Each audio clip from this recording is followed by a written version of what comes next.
Well, Joburg Mayor Dr. Mpho Phalatse is getting her hands dirty in Soweto today. She's in Diepkloof and is part of a coordinated environmental cleanup campaign to combat the effects of climate change. Let's get a sense of how this is playing out. The mayor joins us now via our video link. Dr. Phalatse, it's great to have you on the program. Thanks for your time and patience. You know, often we speak about climate change at a macro level, where we call on governments, sometimes, you know, at the level of the UN to do more to try combat what is taking place in our environment. How are you hoping to at least contribute to the solving of this issue where you're at? Well, in the city of Johannesburg, firstly, we are a C40 city. As you know, C40 is a global network of cities who are committed to the green agenda. They're committed to the agenda of jointly preserving our environment and our earth.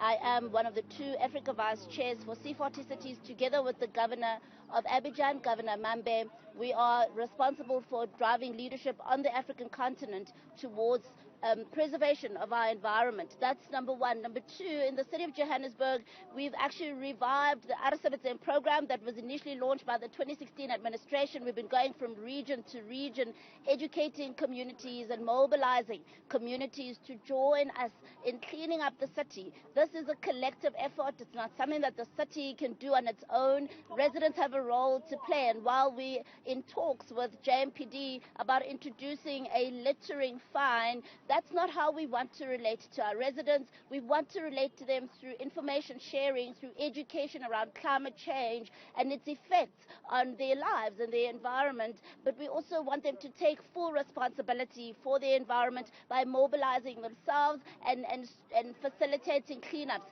in their respective areas. Yeah, I appreciate that you wouldn't necessarily want to go down that route, but how would this littering fine work if it were to be implemented? So we're still in talks with JMPD. In fact, interesting you asked that question, because that was the first response I got from the JMPD when I said, can we not fine people for littering? They said it's difficult to enforce. And I immediately said, well, how's the rest of the world doing it? So I've tasked them with doing a bit of research to look at how it's working in other parts of the world. They will be bringing a report to mayoral committee, and we will be communicating on that in due course. We will introduce it, but like I said, I would rather people are informed and educated and that they own the decision to keep their environment clean and be part of the green agenda.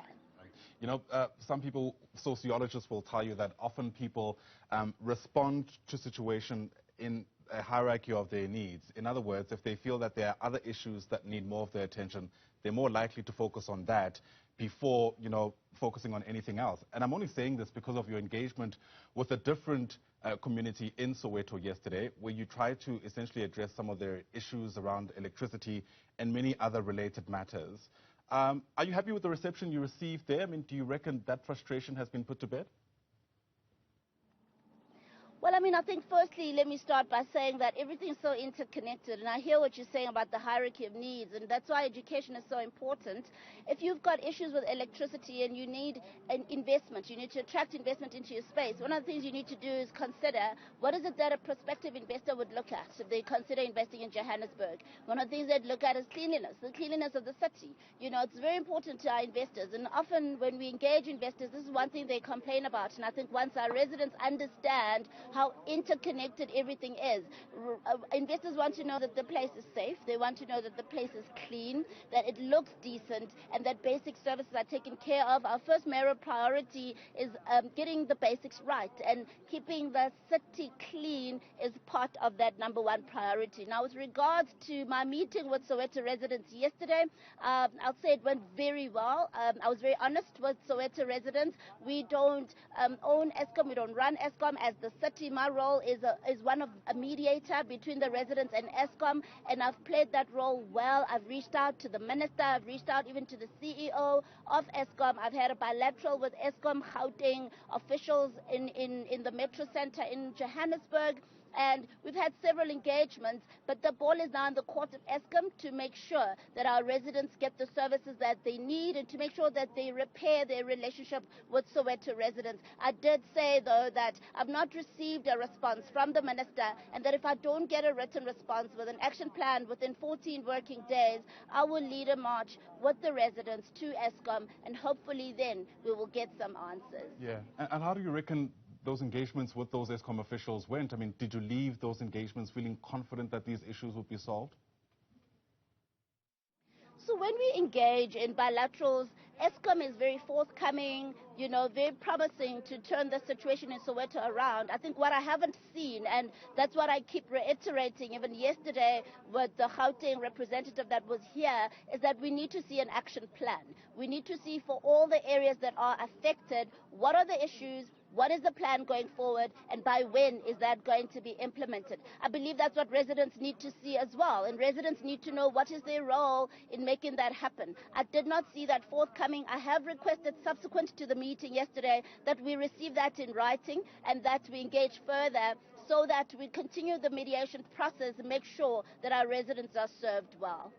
You spoke about interconnectedness a short while ago. Of course, politics is never too far from the work that you do and the effect it has on people like those in Soweto. Already, there's been so much that's taken place in the council itself, talks that I'm sure you're aware of some kind of motion of no confidence that might be brought against you. Does that give you sleepless nights as you continue with your work?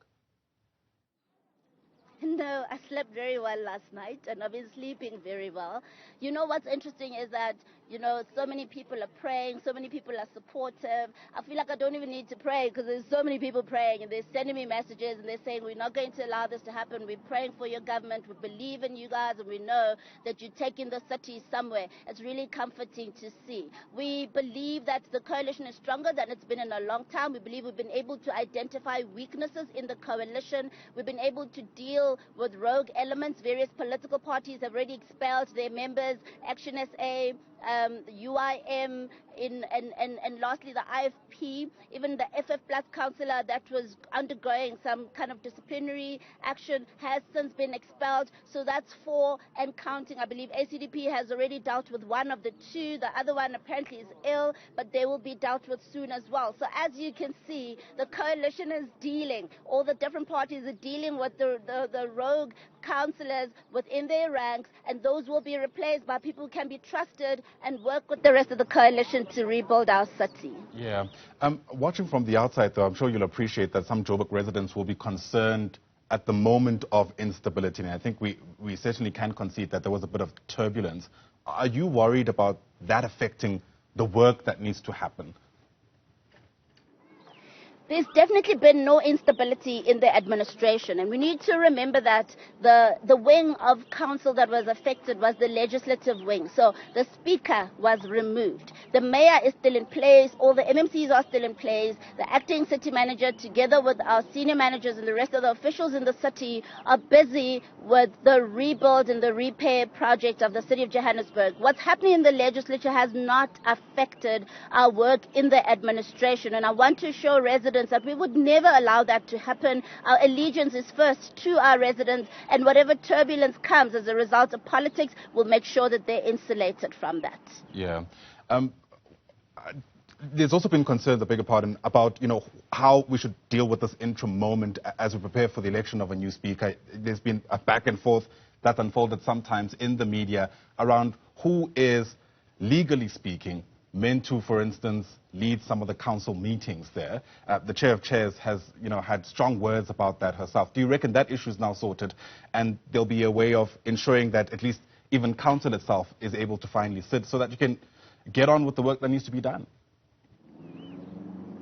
And there was never any confusion. The law is very clear. The only person who can call a council meeting is the city manager. He's the only person who can preside over the election of a speaker. The Structures Act is very clear as to what's supposed to happen, even to elect an acting speaker. The chair of chairs has never been elected as the acting speaker in the city of Johannesburg. She usurped that role. It's unfortunate, her behavior. I don't want to speak about her. I don't want to focus on her, but it's really unfortunate.